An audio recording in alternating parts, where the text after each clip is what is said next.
Les Vases d'Ussé, tome 4, le professeur François Vasse. Lundi 6 octobre 2003. 2 mois déjà qu'Éléonore avait accouché. Les 2 nouveaux parents étaient fous de leur petit deuxième et Lisa aurait bien joué à la poupée avec lui. Ils étaient très attentifs à ce que la fillette ne se sente pas délaissée. Jusque-là, elle n'avait manifesté ni jalousie face à son petit frère, ni signe de régression pour attirer l'attention, comme réclamer un biberon ou ne plus être propre. Ses parents l'avaient préparée à l'arrivée du bébé et avaient préservé ses routines. Tous deux continuaient à lui raconter une histoire le soir. La fillette gardait son lot de jeux et de câlins avec ses 2 parents.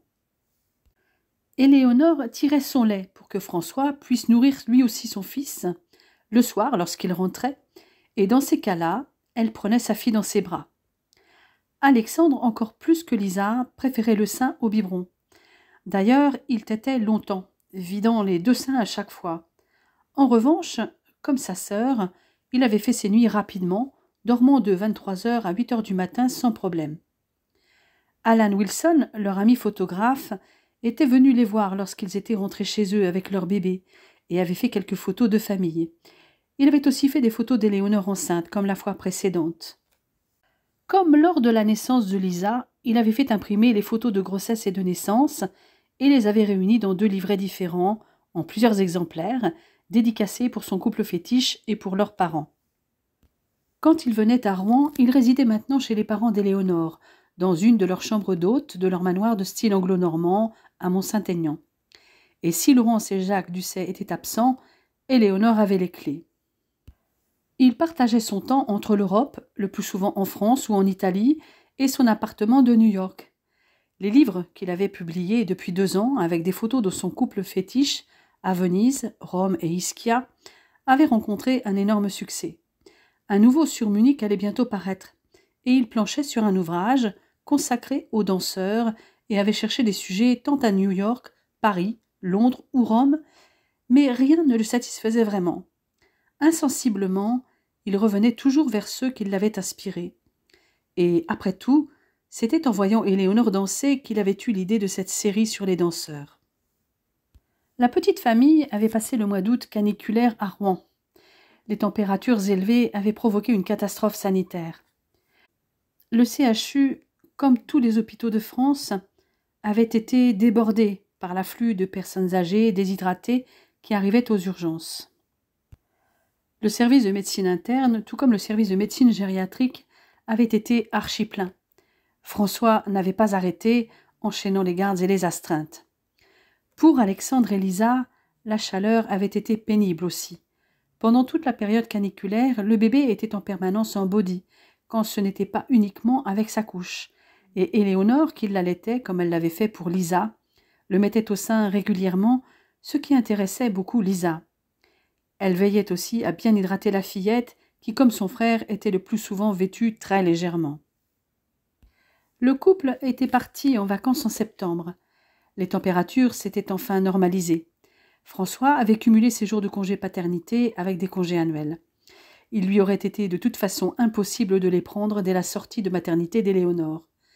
Il avait pris 4 jours, quand la mère et l'enfant étaient rentrés à l'appartement, mais dès son retour le 1er août, l'hôpital était en effectif réduit pendant la période estivale et l'augmentation rapide des températures avait entraîné d'abord beaucoup de malaise chez certains travailleurs.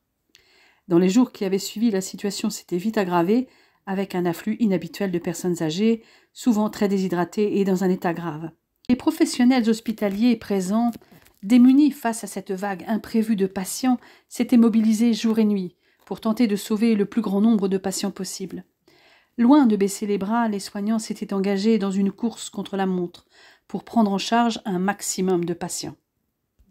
De ce fait, François avait été sur le pont pendant tout le mois d'août.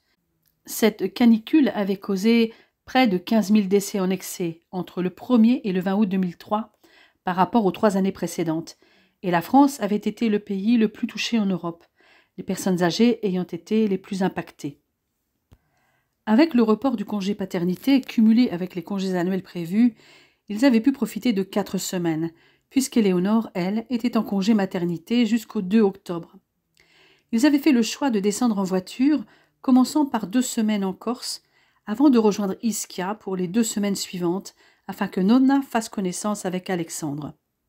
Pendant ces vacances, le jeune PH avait pu enfin passer du temps avec ses 3 trésors, et surtout avec l'amour de sa vie, se rattrapant de l'abstinence imposée par les journées épuisantes qu'il avait vécues pendant ce mois d'août si particulier. Les amoureux avaient donc passé beaucoup de temps au lit lors de leur première semaine en Corse à l'île Rousse, se couchant en même temps que les enfants, mais pas pour dormir. La reprise du yoga matinal dès sa sortie de maternité et de la danse 4 semaines après son accouchement avait permis à Éléonore de retrouver très rapidement son corps svelte délesté des 8 kilos pris pendant la grossesse. François ne se lassait pas de contempler le corps de sa femme sur la plage, et il n'était pas le seul. Ils aimaient flâner en fin d'après-midi dans les ruelles ombragées de la cité ou sur la promenade à Marinella, le long de la plage, admirant la couleur des îlots de porphyre rouge et la presqu'île de la Pietra. Ils finissaient souvent sur la terrasse d'un des cafés de la place Paoli. Éléonore aimait faire ses courses le matin tôt au marché couvert, situé dans un curieux temple grec à colonnade. La jeune femme avait fait découvrir à François ses coins préférés de Balagne. Il s'était attardé à Algaiola, avec son petit village fortifié autour de sa citadelle.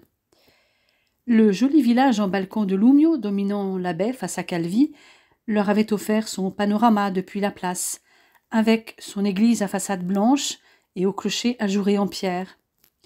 La petite famille avait flâné dans Pigna, si pittoresque avec ses volets bleus et ses ruelles escarpées et pavées, bordées de bougainvilliers, de pruniers et d'oliviers, son panorama sur la baie d'Algaiola et les pentes couleur ocre de la Balagne.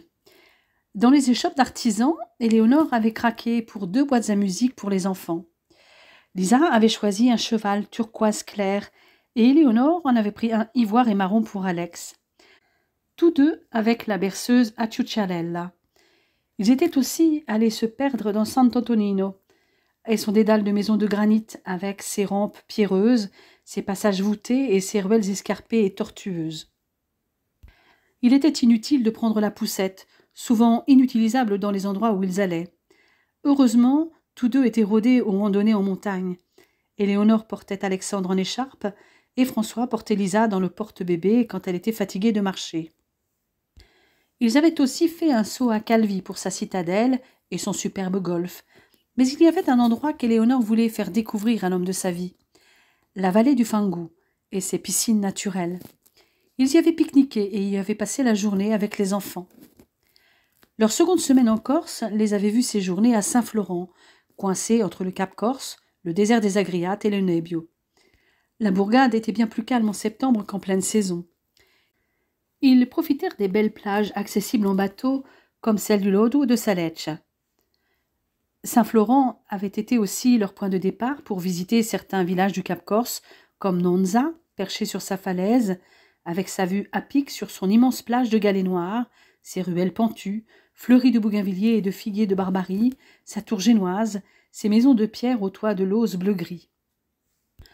Avant leur dernière nuit à Bastia, ils avaient passé la fin de l'après-midi à Erbalunga, avec ses jolies maisons léchées par les vagues, comme si elles étaient posées sur la mer. Ils avaient déambulé dans les ruelles, dont certaines étaient voûtées, menant au petit port avec ses barques de pêcheurs colorées et sa tour génoise. Ils s'étaient posés avec les enfants sur l'adorable placette au cœur du village, égayée de palmiers et encadrée de maisons de maître, aux façades décrépies, ces maisons d'Américains comme on en voit beaucoup dans le Cap Corse. Le couple avait dîné avec les enfants dans une bonne table bastiaise, qu'Éléonore connaissait bien. Après leur nuit à l'hôtel, ils purent explorer la ville de Bastia, avec ses ruelles en pente, ses églises baroques, ses hautes maisons aux murs décrépits, ses volets clos encombrés de cordes à linge qui lui donnaient un faux air de Naples, selon François. Ils avaient quitté la Corse par le ferry de nuit, qui les avait emmenés à Livourne. Ils étaient arrivés à Naples un peu avant 16 heures, largement à temps pour prendre le ferry vers Ischia. Sur la petite île, ils avaient retrouvé leurs habitudes, avec la famille Mazzella, qui allait s'agrandir. Vittoria était enceinte de 5 mois et demi. Lisa avait fait sa première rentrée à l'école maternelle au retour des vacances. Habituée à la crèche, la fillette s'était adaptée sans trop de difficultés. En outre, l'école n'était pas très loin de l'appartement du couple. Pour Alexandre, il avait fallu trouver une crèche également proche de l'appartement ou de l'hôpital, car Éléonore était affectée sur Charles-Nicolle à son retour. Ils avaient eu la chance de trouver une place proche de leur domicile, et surtout, il y avait Claudia et Steph qui pouvaient dépanner le couple en allant chercher les enfants pour les ramener à l'académie de danse, où l'une ou l'autre des deux babysitters habituels de Lisa, Léa et Coralie, deux élèves de l'école de danse, prenait le relais jusqu'à ce qu'un des deux parents arrive. Ce 6 octobre, Éléonore rejoignait son nouveau poste de faisant fonction de cadre en chirurgie cardiaque. La semaine précédente, elle avait rencontré la cadre supérieure et le chef de service, qui lui avait réservé un accueil chaleureux. Elle n'avait pas d'appréhension particulière, bien qu'elle sût qu'elle allait devoir faire ses preuves. Elle ne s'était pas inscrite à la préparation au concours, mais avait une amie qui allait y participer et la tiendrait informée des contenus. Lorsqu'elle arriva au 4e étage et pénétra dans le service, les internes et externes présents ne purent s'empêcher d'émettre un sifflement d'admiration en la voyant passer. « Mate un peu cette bombe, ça doit être une nouvelle infirmière, dit un des internes à son collègue. Elle leur adressa son plus beau sourire, les laissant imaginer qu'elle était effectivement une nouvelle infirmière. Elle retrouva Florence Tabar, la cadre supérieure de santé, dans le bureau qui allait devenir le sien. Sa supérieure hiérarchique l'emmena en salle de pause, où elle avait demandé au personnel alors présent de se réunir, médecins, internes et externes compris. « Bonjour à tous, dit Florence Tabar. Je vous ai demandé de venir pour que vous fassiez connaissance avec notre nouvelle cadre faisant fonction, Éléonore Vasse. Je vais la laisser poursuivre sa présentation elle-même. » Bonjour à tous. Je ne vous rappelle pas mon nom, puisque Madame Tabar vient de vous le donner. Je suis infirmière depuis 1996. J'ai exercé en dermatologie, puis en médecine interne. Je suis également diplômée en hypnose médicale. À part cela, je suis mariée avec 2 enfants, Lisa 2 ans et demi et Alexandre 2 mois. C'est mon premier poste d'encadrement. Jusqu'alors, j'ai plutôt eu l'habitude d'encadrer des étudiants en soins infirmiers ou des élèves aides-soignants. Donc, je vais apprendre un nouveau métier avec vous. Mais sachez que je serai toujours à votre écoute, comme je le serai à celle des patients et de leurs familles. Et comme je veux me faire adopter, je vais essayer de vous acheter dès aujourd'hui avec des chouquettes, ajouta-t-elle avec un grand sourire, en sortant un énorme paquet qu'elle avait déposé en entrant dans la pièce. « Vous avez un lien avec François Vasse ?» demanda un des médecins. « Absolument, c'est mon mari. » Elle se rapprocha alors du groupe d'internes et d'externes qui l'avaient sifflé à son arrivée et qui se sentaient un peu mal à l'aise. « Ne faites pas cette tête. Je suis plutôt flattée qu'on me qualifie de bombe, mais la place est prise par un de vos confrères, alors sans rancune, et appelez-moi par mon prénom s'il vous plaît, et tutoyez-moi, ce sera plus facile. Du moment que les patients sont bien pris en charge avec respect et compétence, tout ira bien. De plus, nous n'avons aucun lien hiérarchique, donc vous n'avez rien à craindre de moi. Mais attention, je ne me laisse pas marcher sur les pieds. » Elle se dirigea ensuite vers les infirmiers, aides-soignants et ASH présents. « Excusez-moi si je ne suis pas venue vers vous en premier, mais j'avais un petit compte à régler avec eux. Pour tout vous dire, ils m'ont carrément draguée en arrivant. Je ne vais pas forcément retenir tous vos noms aujourd'hui, mais je pense que d'ici la fin de la semaine, ce sera le cas. Vous pouvez m'appeler par mon prénom et me tutoyer, et je ferai de même, sauf si cela vous gêne, bien entendu. Donc prévenez-moi si c'est le cas. Et je vais vous dire la même chose qu'aux internes. Du moment que les patients sont bien pris en charge, avec respect et compétence, tout ira bien.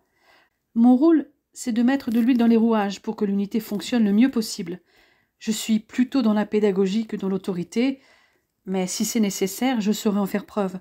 Pas trop souvent, j'espère, car ce n'est vraiment pas mon truc, dit-elle avec son sourire désarmant. Éléonore retrouva Florence Tabar dans son bureau afin d'aller à la rencontre de sa collègue de l'unité de réanimation cardiaque. Elle dut de nouveau se présenter au personnel d'après-midi. La journée se passa à une vitesse phénoménale. Elle visita tous les coins et recoins du service, parlant avec les uns et les autres, prit connaissance des protocoles spécifiques à la discipline. Elle savait aussi qu'elle passerait beaucoup de temps dans les plannings. Elle s'apprêtait à partir quand elle vit François arriver. Il avait eu envie de lui faire la surprise de la rejoindre. Il reçut l'accueil chaleureux espéré, puisque la jeune femme lui sauta au cou pour l'embrasser sous les yeux médusés des agents présents et d'un des internes. Prenant soudain conscience de la présence de dizaines d'yeux, Éléonore se détacha de son mari pour leur présenter, avant que François l'enlace de nouveau pour quitter le service. Le couple s'embrassait encore à pleine bouche devant l'ascenseur, quand le second interne passa derrière eux sans qu'ils s'en aperçoivent. « Vous savez qui je viens de voir en train de se faire rouler une pelle devant l'ascenseur ?»« Notre nouvelle cadre, j'imagine, dit son collègue. »« On sait. C'est son mari, et ils ont commencé devant nous. Elle lui a sauté dessus dès qu'elle l'a vu. Ils sont chauds bouillants tous les deux. »« Ça, sûrement, précisa une des infirmières. Le beau docteur Vasse a longtemps eu une sacrée réputation. Quand il était interne, puis chef de clinique, il tirait sur tout ce qui bouge. Jamais de liaison vraiment durable, le plus souvent des coups d'un soir, et toutes celles avec qui il a couché ne tarissent pas d'éloges sur lui, même s'il les a larguées aussitôt. Un sacré bon coup, paraît-il. Et maintenant ? Depuis 4 ans, plus rien. Il paraît qu'il est amoureux fou de sa femme.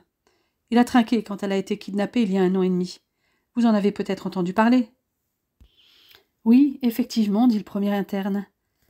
Fabrice, le péage de l'unité, les avait entendus bavarder.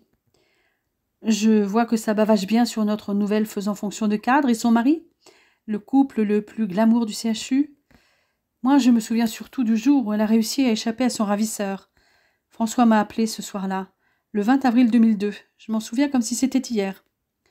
Il voulait la rejoindre le plus vite possible et impossible de trouver un vol qui l'amène à destination dans un court délai. Sur mes conseils, il a loué un jet privé pour arriver dès le lendemain matin sur la petite île grecque où Éléonore avait été recueillie. Il avait vécu l'enfer pendant 2 semaines, et elle aussi. Vendredi 31 décembre 2003. Les 5, 6 et 7 décembre, Éléonore avait accompagné François au congrès de la SNFMI à Grenoble, dont les thèmes étaient les sclérodermies systémiques, ainsi que la médecine interne et les techniques de l'information et de la communication. Cette fois, François y intervenait sur le premier des thèmes, les sclérodermies. Et Éléonore n'aurait manqué ça pour rien au monde. Ils avaient confié les enfants à Laurence et Jacques. Le couple avait voyagé comme la fois précédente avec les confrères de François participant au congrès, dont Sophie, qui avait été un des témoins de François lors de son mariage. Tous se connaissaient et l'ambiance était très amicale. Le couple que formaient Éléonore et François attirait toujours autant les regards. La jeune femme arborait pourtant des tenues discrètes, mais toujours élégantes. Qu'elle soit en jean avec un simple chemisier blanc, des bottines et une doudoune, ou bien un manteau plus habillé sur un blazer et un pantalon classique avec des escarpins, elle était magnifique. Et personne n'était indifférent. Lors de la soirée de gala, elle apparut dans la robe fourreau noire laissant ses épaules dénudées qu'elle avait mise à Venise lors de leur second voyage de noces. Elle était éblouissante, sa silhouette parfaite était mise en valeur. François n'était pas en reste avec son costume italien. Mais le couple ne brillait pas seulement par sa beauté. Tous deux en imposaient aussi par leur conversation, leur connaissance et leur compétence en danse. Pour le dernier jour de l'année, les frères Vasse étaient de nouveau réunis dans le manoir des parents d'Éléonore. Ceux-ci étaient partis juste après Noël, à Saint-François-Longchamp, leur laissant la jouissance de toute la propriété. Étaient présents tous les membres de la famille élargie de François et Éléonore. Et cette année, Laura Mazzella, la cousine des 4 frères Vasse, avait annoncé qu'elle serait présente avec ses cousins et sa meilleure amie Gabriella. Elle avait prévenu qu'elle viendrait accompagner. Tout le monde pourrait passer la nuit sur place. Le manoir disposait de 19 couchages, pile le nombre de convives. Il y en avait 13 à l'étage des chambres d'hôtes et 6 dans l'appartement des Ducé, qui aurait pu en héberger 4 de plus, mais Éléonore avait exclu de faire dormir des convives dans le grand canapé du salon et dans celui de la bibliothèque, car ils allaient faire la fête dans la partie séjour. Elle préférait que les lieux de sommeil soient à l'écart du bruit. En dehors d'une chambre avec 2 lits simples, les 4 autres chambres d'hôtes disposaient d'un lit double, dont une dotée d'un lit simple supplémentaire et une autre d'un canapé convertible en lit double. Le grand canapé du coin détente attenant aux chambres d'hôtes était également convertible, ce qui augmentait la capacité de couchage des chambres d'hôtes de 13 à 18. C'est là que Steph, l'ami d'enfance de la future cadre de santé, et son compagnon Dominique avaient finalement choisi de dormir. Éléonore, aidée de ses belles-sœurs et amies présentes la veille, avait préparé un buffet, de manière à ce que tous puissent profiter de la fête. Le grand salon était décoré selon le thème de la soirée, les années disco. Presque tous les invités étaient arrivés, sauf Laura et l'invité mystère. Sarah, la meilleure amie d'Éléonore, et Gabriella, l'épouse de Laurent Vasse, s'envoyaient des clins d'yeux complices qu'avait intercepté Éléonore. Ces deux-là avaient l'air de savoir quelque chose, mais impossible de découvrir quoi que ce soit de leur côté. Elle se rapprocha de François pour essayer d'en savoir plus. « Dis-moi, chérie, Laurent t'a déjà parlé de Laura et de la personne qui doit l'accompagner ?»« Non, pourquoi ?»« Laura est la meilleure amie de Gabriella. Il pourrait être au courant de quelque chose. »« Tu as demandé à Gabriella ?»« Impossible de savoir quoi que ce soit. Le plus bizarre, c'est que Sarah a l'air d'être au courant. Mais rien à faire non plus de ce côté-là. »« Eh bien, il ne te reste plus qu'à attendre pour satisfaire ta curiosité, » répondit-il en serrant sa taille pour l'attirer à lui. « Tu sais que tu es très sexy avec ce mini t-shirt et ce mini short lamé porté avec des bottes. Mais toi aussi, tu l'es en pantalon pas de def et chemise colpée la tarte, mon amour. » Ils étaient en train de s'embrasser langoureusement quand Laura entra suivie de Nicolas Lanné, le frère de Sarah. Max, le mari de cette dernière et meilleur ami et confrère de François, vint les interrompre pour leur dire que tout le monde était là. « Les Lapinous, nous sommes tous là. Élie, toi qui voulais savoir qui est le mystérieux invité, eh bien, regarde. » Quand elle vit de qui il s'agissait, elle comprit mieux les regards entendus de Gabriella et de Sarah. François Hillard la prit par la main et l'entraîna à accueillir sa cousine et son chevalier servant. « Tu le savais ?» demanda la jeune femme. « Absolument pas. Méfie-toi, je sais comment te faire avouer. »« Chiche. Plus tard, précisa-t-elle. » La soirée fut très animée, dans une ambiance conviviale et joyeuse, au son des tubes disco des années 70 et 80. Les titres phares de ces années défilèrent avec les chorégraphies de l'époque. Gimme Gimme, Stayin' Alive, YMCA, Don't Stop Till You Get Enough, Celebration, Never Can Say Goodbye, I'm So Excited, Ring My Bell, Boogie Wonderland, Can't Take My Eyes Off You, Spacer, You Make Me Feel, Don't Leave Me This Way, Shake Your Body, I Love to Love, Rock Your Baby. Certains avaient marqué les débuts en danse d'Éléonore, alors qu'elle avait entre 5 et 10 ans, mais elle s'en souvenait comme si elle les avait dansés la veille. Steph avait dansé sur ces mêmes titres à l'époque. C'est ainsi qu'ils dansèrent ensemble sur Hot Stuff de Donna Summer, ou If I Can Have You, extrait du film Saturday Night Fever, ou encore Knock on the Wood d'Amy Stewart. Deux autres titres rappelaient beaucoup de souvenirs à Éléonore, en lien avec son ancienne vie de danseuse professionnelle. C'était Give Me Love et Supernature de Cerrone, qu'elle avait dansé en boucle dans le film Dancing Machine lorsqu'elle y avait fait de la figuration comme danseuse. À l'époque, elle avait aussi beaucoup répété les chorégraphies de ce film avec Steph. Mais il y eut une chanson sur laquelle la jeune femme entraîna tout le monde dans son délire. C'était Doctor's Orders de Carol Douglas, ouvertement dédiée aux deux médecins du groupe, François et Max. Outre l'aspect musical, la soirée fut riche en informations sur les événements à venir. Lindsay était enceinte de 2 mois et Laura allait se marier à Ischia en juin.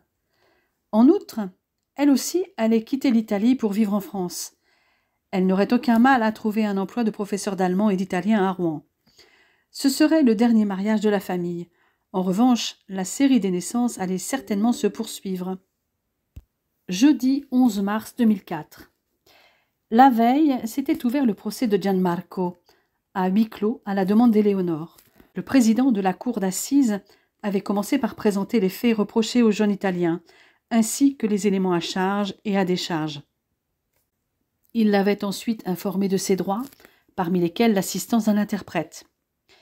Le président avait ensuite interrogé Gianmarco et procédé aux auditions des experts et d'Éléonore. Les plaidoiries des avocats des deux parties et celles de l'avocat général avaient achevé les débats. Il ne restait plus que la délibération des 3 juges et des 6 jurés qui devaient décider de la culpabilité, puis, s'il était déclaré coupable, sur la peine. Éléonore et François attendaient donc le verdict, tout comme Paolo Pantano, le frère de Gianmarco. Enfin, les juges et les jurés firent leur entrée dans la salle. Le marin était condamné à 15 ans de réclusion criminelle. Les jurés avaient pris en compte le passé sans histoire du jeune Italien, sa passion amoureuse pour Éléonore, qui l'avait amené à passer à l'acte, et son repentir. La peine était toutefois assortie d'une période de sûreté de 10 ans et d'une injonction de soins. Le président informa l'accusé de son droit à faire appel de la décision rendue en lui indiquant le délai d'appel. Gianmarco demanda une nouvelle fois pardon à Éléonore pour ce qu'il lui avait fait subir. Elle accepta ses excuses, mais si elle pouvait pardonner, elle ne pourrait jamais oublier ni ce qu'elle avait vécu, ni la souffrance que François avait endurée, et elle mit surtout l'accent sur la souffrance de l'homme de sa vie. Maintenant, si le marin ne faisait pas appel, il pouvait demander un transfèrement pour purger sa peine en Italie, en vertu de la Convention de Strasbourg, ce que souhaitait son frère Paolo, qui était aussi le maire de Sant'Angelo à Ischia. Et Éléonore souhaita à ce dernier que la décision aille dans ce sens. Cependant, il suffisait que soit l'État français, soit l'État italien s'y opposent pour que le transfèrement n'ait pas lieu. S'il avait lieu, Gianmarco serait incarcéré en Italie, et les autorités italiennes pourraient soit poursuivre l'exécution de la peine, soit convertir la condamnation en lui substituant la sanction prévue par la justice transalpine pour les mêmes infractions, à savoir l'enlèvement de la jeune femme, sa séquestration et les viols répétés qu'elle avait subis. Mercredi 14 avril 2004. Les mois avaient passé depuis la prise de poste d'Éléonore. Elle avait rapidement trouvé ses marques et s'épanouissait dans sa fonction d'encadrement de l'équipe de chirurgie cardiaque qu'il avait adoptée sans réserve, reconnaissant ses compétences. Les agents appréciaient ses capacités d'écoute et l'équipe médicale ses compétences organisationnelles.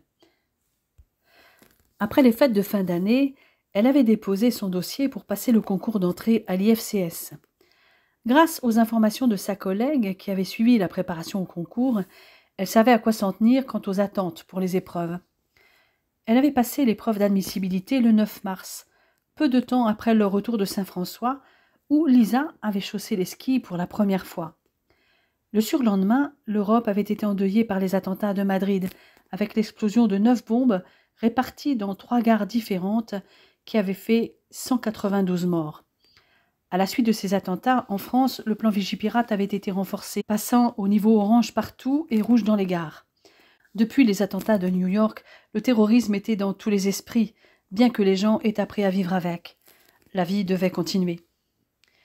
Éléonore avait réussi haut la main la première des épreuves du concours IFCS et était admissible. La jeune femme avait passé l'épreuve d'admission le 7 avril, le lendemain du 5e anniversaire de son premier resto avec François et après une nuit d'amour torride. Elle avait présenté son projet et était assez confiante, mais il fallait attendre les résultats qui allaient tomber d'une minute à l'autre. Elle était sortie de l'unité Charles Dubost plus tôt que d'habitude et avait pris le bus pour rejoindre la rue des Forgettes où se trouvait l'IFCS, à 6 minutes à pied de chez elle. Elle s'approchait du panneau d'affichage quand elle sentit une main saisir la sienne et lui faire demi-tour. Elle se retrouva à la tête contre le torse de François, qui la serra contre lui. « Tu ne pensais tout de même pas que je te laisserais prendre connaissance des résultats toute seule ?» dit-il en lui prenant le menton afin qu'elle relève la tête et en cherchant ses lèvres. Elle répondit à son baiser avec ardeur. Ils se séparèrent à regret, mais ils étaient là pour voir les résultats. Éléonore s'approcha. François était juste derrière elle, l'entourant de ses bras. Ils n'eurent pas à chercher longtemps. Son nom figurait en première place. Première, Vasse Éléonore, née Ducet. François la souleva de terre et la fit tournoyer avant de la poser et l'embrasser. « Je le savais, tu es la meilleure. Allez, viens, on va fêter ça en dansant. En plus, les enfants sont avec Claudia. » C'est alors qu'elle remarqua qu'il avait emmené le sac contenant ses affaires de danse. Il l'entraîna jusqu'au studio. Leur joie ne laissa aucun doute à Steph et à Claudia, l'épouse de Louis, le dernier des frères Vasse, quant au résultat du concours. Alexandre et Lisa étaient avec Léa, une de leurs babysitters habituelles. Après un échauffement d'une vingtaine de minutes, ils commencèrent à répéter une rumba sur My Immortal d'Evanescence. Éléonore avait placé la barre haut pour cette danse très sensuelle, avec de nombreux portés. Steph y voyait une danse de concours, mais le couple ne le souhaitait pas. En revanche, sur la même chanson, Éléonore montra une chorégraphie solo exploitable pour Claudia. François était toujours admiratif de sa créativité dans ce domaine, de sa grâce et de la maîtrise technique des pas. Quand Steph et Claudia repartirent assurer leur dernier cours, elle revint vers François pour danser une valse qu'ils répétaient tous les deux depuis le mois précédent sur If I Ain't Got You d'Alicia Keys. Avant de partir, j'ai envie de danser autre chose avec toi pendant que nous sommes tous les deux, une danse très sensuelle.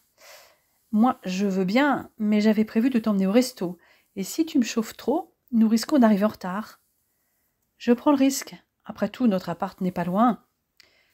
Oui, mais il y aura Steph chez nous. Je lui ai demandé de faire la nounou ce soir. Il nous reste toujours la voiture dans le parking, lui répondit-elle très sérieusement. Je vois que tu es très décidée. Très. Elle mit le titre Obsession d'Aventura pour une bachata sur laquelle ils se lâchèrent complètement.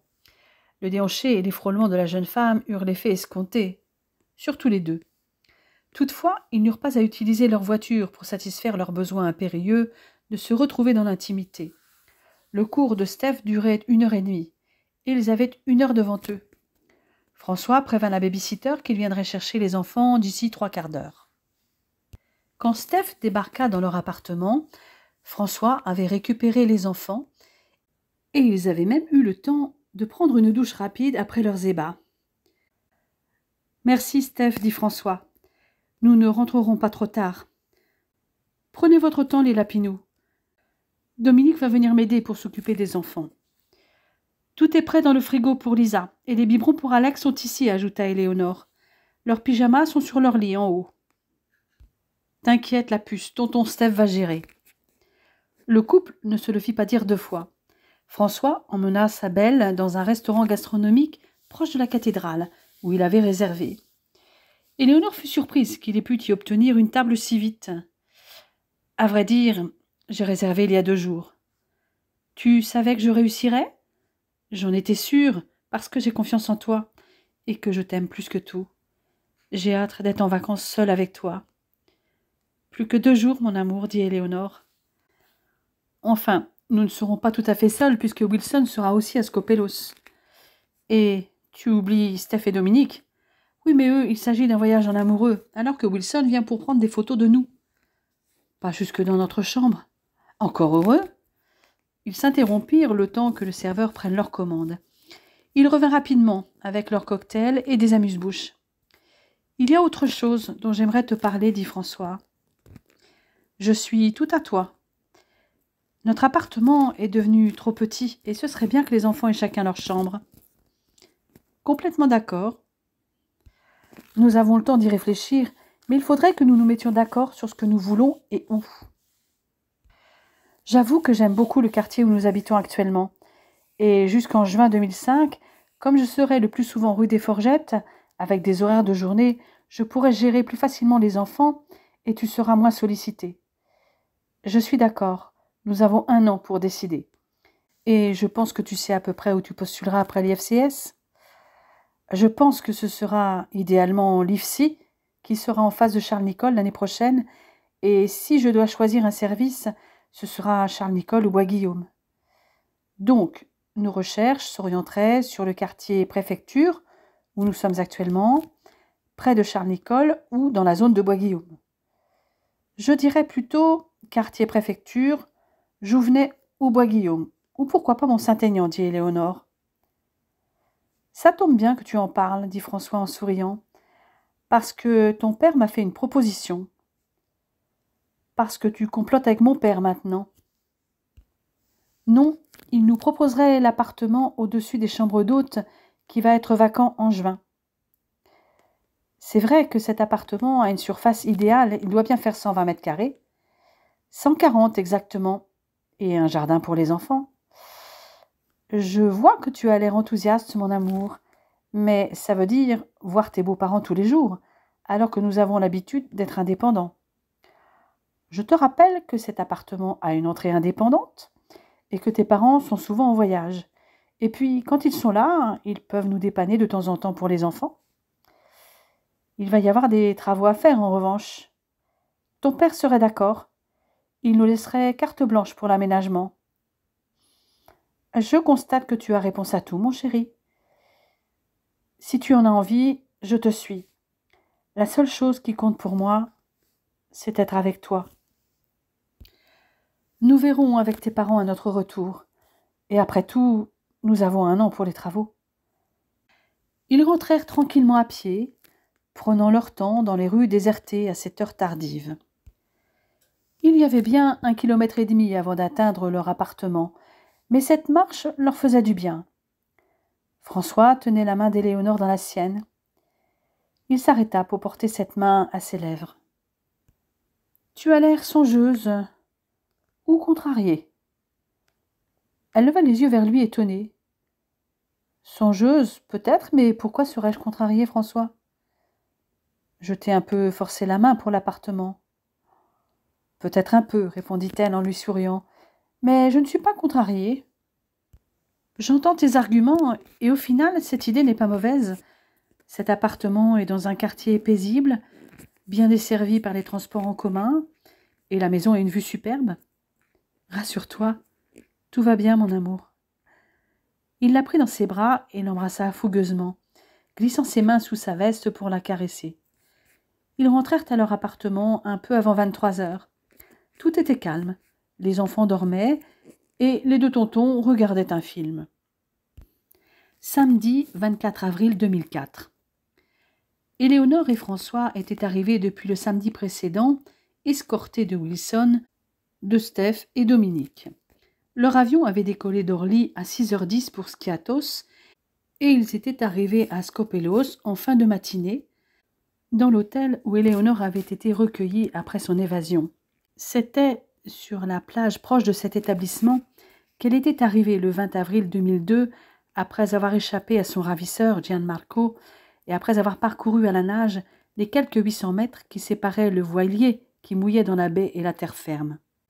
Et un touriste français, un caméraman de FR3 Normandie alors en vacances sur l'île, l'avait aidé. Dominique, devenu depuis le compagnon de Steph. Le caméraman avait entrepris de faire découvrir l'île à son compagnon. Tous deux partaient généralement pour la journée et le petit groupe majoritairement masculin se retrouvait chaque soir pour dîner. Le couple d'amoureux avait quant à lui flâné dans la petite ville dont l'île portait le nom. Ils avaient revu avec plaisir les endroits qu'ils avaient visités 2 ans auparavant, après leur retrouvaille. Ils avaient alors arpenté l'île à la recherche d'une chapelle pour renouveler leurs vœux. Ils s'étaient baignés dans les eaux limpides de la plage de Castagny, accessible par un chemin de terre. À l'instar de leurs amis, ils avaient aussi effectué quelques randonnées dans cette petite île, la plus verte de la mer Égée et de la Grèce. L'une d'entre elles les avait particulièrement séduits. Ils étaient allés dans les collines au-dessus de Skopelos jusqu'à une tour et avaient descendu un agréable sentier à travers des paysages époustouflants d'oliveraies, de cyprès, de pins d'Alep et de fleurs sauvages.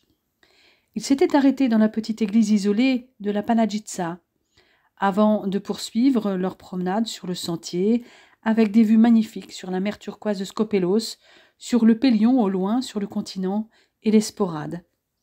Ils avaient fini sur la plage de Panormos, où ils s'étaient installés pour se détendre et admirer le paysage.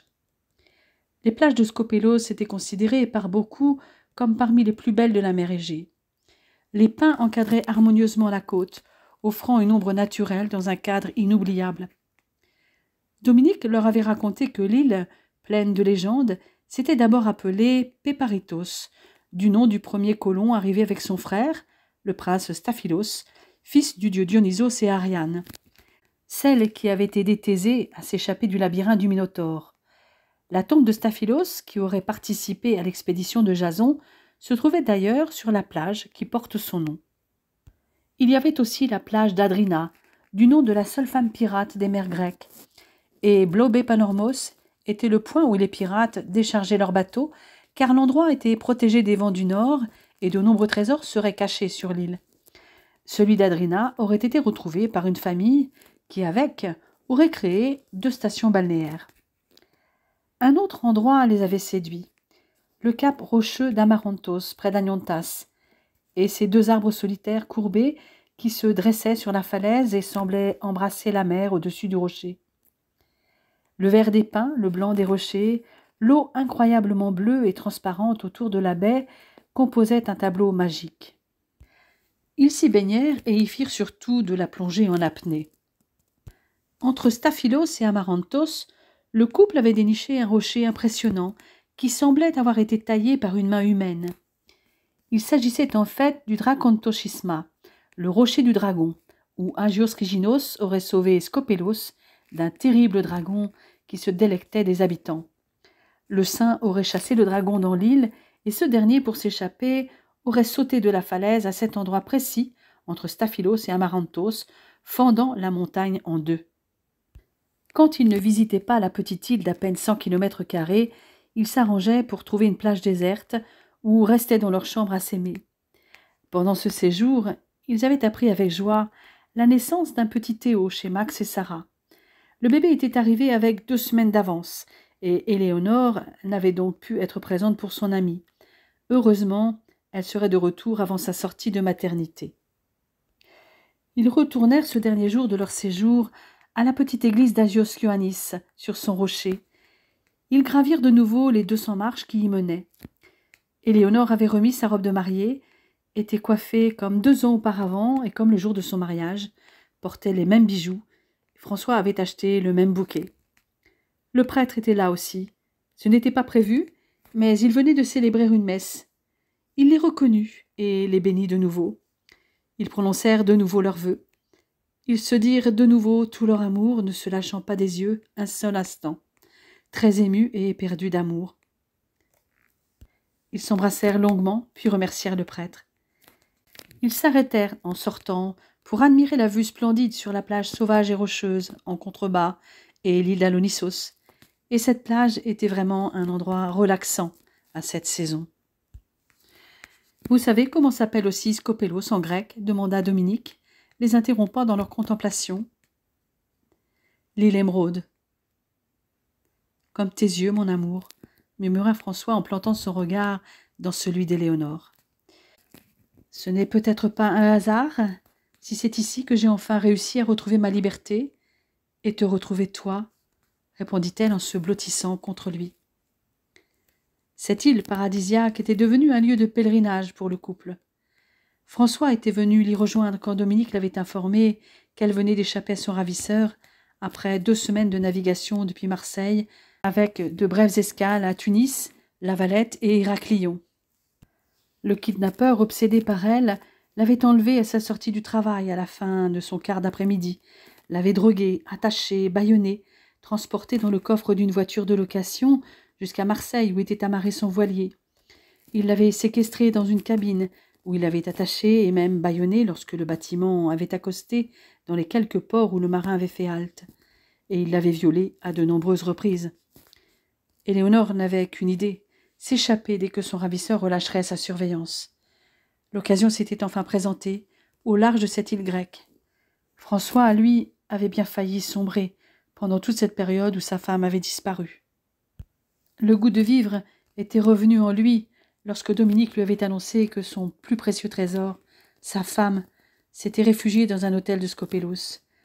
Quand elle l'avait vu arriver, elle qui craignait ne plus pouvoir être touchée par un homme, s'était jetée dans ses bras, éprouvant le même frisson que lors de leur première rencontre et du premier contact entre eux. Sur cette île, elle avait retrouvé l'homme de sa vie, le seul qui comptait. Il lui avait proposé de renouveler leurs vœux de mariage dans une petite chapelle de cette île qui lui avait rendu sa raison de vivre. Ils avaient de nouveau célébré leur amour. Le paradis après l'enfer. À l'hôtel, à leur retour de la petite église d'Agios Ioannis, comme 2 ans auparavant, une surprise les attendait. Cette fois orchestrée par Steph et Dominique, avec l'accord de François. Le chef avait organisé un cocktail et un buffet traditionnel, sans oublier la musique traditionnelle grecque sur laquelle ils furent accueillis. De nouveau, ils dansèrent le sirtaki avec le personnel et les autres clients. La soirée fit alterner musique et mets grecs, ainsi que le fameux cassage d'assiettes. Wilson avait pu prendre des clichés sublimes de ses amis dans des paysages magnifiques, comme il l'espérait, tout en sachant se faire discret. Il lui en était reconnaissant. Lundi 3 mai 2004. L'arrêté venait de paraître au journal officiel. François était devenu PUPH. Ce n'était plus le docteur Vasse, mais le professeur Vasse, toujours aussi séduisant et toujours aussi amoureux de sa femme. Son employeur principal n'était plus le CHU, mais l'université de Rouen. Après son internat, il avait été chef de clinique des universités, assistant des hôpitaux. C'est à cette époque qu'il avait rencontré Éléonore. Puis il était devenu praticien hospitalier après ses 2 ans de clinica. Il allait maintenant avoir la triple mission d'enseignement, de recherche et d'activité hospitalière. Mais aucun texte ne fixait le nombre d'heures à consacrer à chacune des missions. C'était principalement à partir de ses activités de recherche que sa carrière allait évoluer à partir de ce mois de mai. Conjuguer les 3 activités hospitalo-universitaires allait requérir un investissement et une disponibilité qui allaient peut-être compliquer leur vie familiale. Heureusement, la mobilité d'1 année requise pour accéder à ce type de poste avait été réalisée avant sa rencontre avec Éléonore. Il avait en effet effectué son année de délégation pour une mission d'études en Angleterre pendant son clinica. Éléonore avait réservé une table dans un de leurs restaurants favoris. Steph et Dominique allaient garder les enfants. Elle venait juste de sortir de la salle de bain quand François arriva à 19h. Elle s'était légèrement maquillée et s'apprêtait à revêtir la robe qu'elle avait préparée. Elle ne portait qu'une serviette autour d'elle. Lisa regardait un dessin animé dans le canapé et Alexandre dormait. En la voyant si peu vêtue, il sentit immédiatement une onde de chaleur envahir son bas-ventre. Éléonore se rapprocha de lui avec un sourire coquin et se colla à lui pour l'embrasser. La réaction qu'elle attendait survint immédiatement. Elle le prit par la main et l'entraîna dans leur chambre. La porte à peine refermée, Éléonore laissa tomber la serviette. François ôta précipitamment ses vêtements. Comme elle, il voulait sentir sa peau contre la sienne. Elle se laissa tomber sur le lit. « J'ai tellement envie de toi, viens. » Il fut aussitôt sur elle, lui entr'ouvrit les lèvres pour explorer sa bouche, et d'une main suivit l'arrondi d'un sein, puis descendit vers le creux de sa taille, la courbe d'une hanche. Mais ils étaient affamés l'un de l'autre. Elle se tendait vers lui, en serrant ses hanches avec ses longues jambes, l'implorant de venir en elle. Il s'enfonça d'un coup dans le sexe humide. Elle allait à sa rencontre, pour qu'il la pénètre de plus en plus profondément, suivant son rythme jusqu'à ce que l'un et l'autre soient emportés par un raz de marée de plaisir. François reprit la bouche de sa femme et l'embrassa longuement avant de déclarer « Quel accueil, mon amour !»« Ce n'était qu'un acompte, professeur Vasse, » répondit-elle en soulevant le bassin pour se coller encore plus à François, qui était toujours en elle. « Juste de quoi te faire patienter. Car maintenant, à la douche, je t'emmène en ville. » « Je resterai bien là où je suis. Mais Steph et Dominique vont débarquer pour s'occuper des enfants. »« Ok, je cède, parce que ce n'était qu'un acompte. » Il roula sur le côté, quittant à regret le corps de la jeune femme, qui se leva plus rapidement que lui pour se doucher de nouveau rapidement. Elle en sortait quand il se décida enfin à y aller à son tour. Éléonore était déjà prête quand il revint dans la chambre. Il ne put retenir un sifflement d'admiration en la voyant dans une robe bleu marine, légèrement fendue à col bénitier et à fines bretelles en satin et asymétriques. « Tu es époustouflante, mon amour, mais dis-moi, tu ne portes pas grand-chose là-dessous, dit-il en s'approchant l'œil gourmand. En effet, quasiment rien. Mais pas de touche pour l'instant, professeur. Après le resto, tout ce que tu voudras. Le service a intérêt à être rapide, car j'ai hâte de rentrer. » Steph et Dominique venaient d'arriver. « Les tontons nounous sont là. Vous allez pouvoir y aller, les lapinous, » s'écria Steph en embrassant sa meilleure amie, qui alla ensuite faire la bise à Dominique. François leur serra la main à tous les deux. « Tout est prêt pour vous deux, les tontons nounous, et pour Lisa. Vous avez juste à réchauffer. Le biberon d'Alex est là. Ils ont déjà pris leur bain, il n'y a plus qu'à. Vous connaissez l'appartement. Pas de problème, la puce. » François n'a pas l'intention de traîner, ajouta-t-elle, avec un clin d'œil entendu à son mari. Allez, à tout à l'heure. Éléonore enfila son manteau car les températures ne dépassaient pas 12 degrés et allait sûrement continuer à descendre d'ici qu'ils sortent du restaurant. Alors, où m'emmènes-tu demanda François. Dans un de nos restaurants préférés, rue de l'Appie. Au moins, ce n'est pas loin. Finalement, ils avaient tant de choses à se dire que le repas dura plus longtemps que François ne l'avait prévu. Qu'il s'agisse de leurs projets à l'un ou à l'autre, ou d'anecdotes de travail, ils étaient tous les deux intarissables. Une chose, néanmoins, tracassait François. Avec ces nouvelles fonctions, je risque d'avoir beaucoup de travail, notamment avec les recherches et les publications qui vont avec. Je vais certainement être moins disponible pour toi et les enfants. Je le sais, mon amour. Et je savais aussi, depuis le début, que tu visais une carrière comme celle-là. Je t'ai épousée en connaissance de cause. Mais j'ai bien l'intention de continuer à venir danser avec toi 1 fois par semaine. Ce ne sera pas plus, mais j'y tiens. Et j'apprécierai d'autant plus ces moments avec toi. Et puis je serai là pour t'assister aux besoins, ne serait-ce que pour relire tes publications et les traduire en anglais. Et en plus, nous avons 2 traductrices dans notre entourage proche, ma mère et Monica. Tu sais que je t'aime, toi. Moi plus. Et en tant que cadre, surtout, si j'obtiens un poste en IFSI, mes horaires seront beaucoup plus adaptés pour les enfants que si j'étais restée infirmière. Je vois que tu as réponse à tout. Presque. Je peux surtout répondre à certains de tes besoins qui finalement ne semblent plus si urgents. D'ailleurs, si tu le permets, je m'absente quelques minutes. Elle se leva sans lui laisser le temps de répondre et il la vit se diriger vers les toilettes avec son sac. 3 minutes après, elle était déjà revenue. « Où en étions-nous » dit-elle négligemment, mais en plantant son regard émeraude dans ses yeux bleus et en lui prenant la main. « Tu disais que mes besoins n'avaient plus l'air urgents. Et je me trompe ? Complètement. D'ailleurs, pendant ton absence, j'ai demandé l'addition. Et voilà le serveur qui arrive avec. » François régla la note prestement malgré les protestations d'Éléonore. « C'est moi qui t'invite au resto et c'est toi qui payes ? Un comble. » Elle avait à peine enfilé son manteau qu'il l'entraînait à l'extérieur. Peu après la sortie du restaurant, dans l'obscurité, il obligua rue Thomas-Corneille et prit les escaliers sous la voûte menant à la rue de Crosne. Là, dans ce recoin sombre, il s'arrêta pour l'embrasser et passa les mains sous le manteau d'Éléonore. L'une d'elles rencontra un mamelon qui durcit à son contact, pendant que l'autre suivait les courbes du corps de sa femme qui se colla à lui.